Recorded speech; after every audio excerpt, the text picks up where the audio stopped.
কাঁঠালের বিচির লাল আবরণের কারণে অনেকেই কাঁঠালের বিচি তরকারিতে দিলে খেতে পারে না। তবে আজকে আপনাদের সাথে শেয়ার করব সহজ একটি সমাধান। এই কাঁঠালের বিচিগুলোকে দেখতেই পাচ্ছেন ধবধবে সাদা হয়ে গিয়েছে। আমার কিন্তু মাত্র 5 মিনিট লেগেছে এই কাঁঠালের বিচিগুলোকে ধবধবে করার জন্য। প্রথমেই দেখতে পাচ্ছেন আমি দুভাগ করে নিচ্ছি। ওপরের যেই সাদা খোসাটা আছে ওইটাকে আগে ছাড়িয়ে নিতে হবে। দুভাগ করার পর এমনিতেই দেখবেন খোসাগুলো আলাদা হয়ে যাচ্ছে। তবে এই লাল আবরণ খেলে কিন্তু আপনার কোনো ক্ষতি নেই। লাল আবরণে আরও বরঞ্চ আয়রন আছে, অনেক সমস্যা থেকে আপনি সমাধান হতে পারবেন। তবে অনেকে ওই যে চোখের দেখা খেতে পারে না। খোসাগুলো ছাড়ানো হয়ে গিয়েছে, তো এখন চুলায় একটু গরম পানি বসিয়েছি, দেখতেই পাচ্ছেন হাত দেওয়া যাচ্ছে।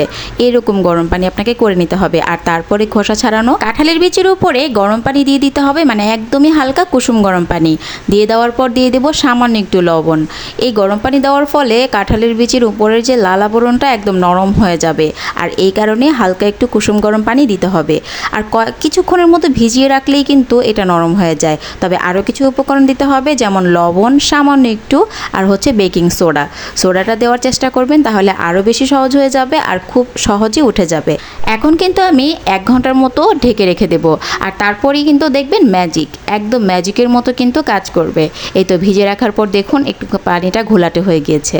এখন দেখুন আমি আঙ্গুল দিয়ে একটু উঠিয়ে দেখাচ্ছি, একটু খোঁচা দেওয়ার সাথে সাথেই কিন্তু উঠে যাচ্ছে, এত নরম হয়ে গিয়েছে। চাইলে এভাবে উঠাতে পারেন, তবে এভাবে উঠাতে একটু সময় লাগে, একটু দেরি হয়ে যাবে। একটা একটা করে কতক্ষণে ওঠাবো বলেন।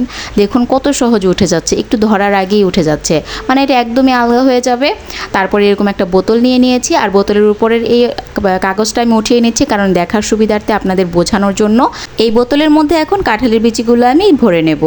অল্প অল্প করে ভরে নিচ্ছি, যেহেতু মুখটা ছোট, তো অল্প অল্প করে সবগুলো কাঁঠালের বিচি ভরার পরে দেখবেন একদমই ম্যাজিক, মানে এরকম ম্যাজিকের মতো কাজ করবে আমি কিন্তু সত্যি ভাবতে পারিনি। এই কাঁঠালের সিজনটা আসলেই আমার মা শুধু কাঁঠালের বিচি দিয়েই তরকারি রান্না করে। এটা আমার মার সব থেকে বাজে অভ্যাস। আলু কিনতেই চায় না, আর আলু দিয়ে তরকারি রান্না করতেও সে চায় না, একদমই হিসেবে মানুষ। দেখুন 2 থেকে 3টা ঝাঁকি দেওয়ার সাথে সাথে কাঁঠালের এই লাল আবরণটা কিন্তু ম্যাজিকের মতো একদম উধাও হয়ে গিয়েছে। এখন কিন্তু পানি দিয়ে আমাকে খলিয়ে নিতে হবে, মানে ধুয়ে নিতে হবে, তাহলেই কিন্তু লাল আবরণটা আলাদা হয়ে যাবে। যেহেতু অনেকক্ষণ ঝাঁকানোর পরে কিন্তু কাঁঠালের এই লাল আবরণটা আলগা হয়ে গিয়েছে। এখন ধুয়ে নিচ্ছি আমি, কিছুক্ষণ পানি দিয়ে কয়েকটা ধোয়া দিলেই কিন্তু দেখবেন কাঁঠালের বিচিগুলো একদম ধবধবে হয়ে গিয়েছে। এত সহজভাবে যদি কাঁঠালের বিচির এই লাল আবরণ ওঠানো যায়, তাহলে কেন তরকারির মধ্যে এরকম লাল আবরণ দিয়ে খাবো? যারা খেতে পারেন না তাদের জন্য কিন্তু এই সহজ সমাধানটি। আর এই টিপসটি ভালো লেগে থাকলে প্লিজ লাইক আর কমেন্ট করে আমার পাশেই থাকবেন। সাবস্ক্রাইব করে আমার চ্যানেলটিকে আরও উৎসাহিত করবেন। সত্যিই কিন্তু রান্না করার পর আমার স্বামী অনেক খুশি হয়েছিল, কারণ লাল আবরণটা না থাকার কারণে খেতে খুব ভালো লেগেছিল, আর দেখতেও খুব ভালো লাগে তরকারিটা। আজ এই পর্যন্তই, সবাই ভালো থাকবেন। আল্লাহ হাফিজ, আসসালামু আলাইকুম।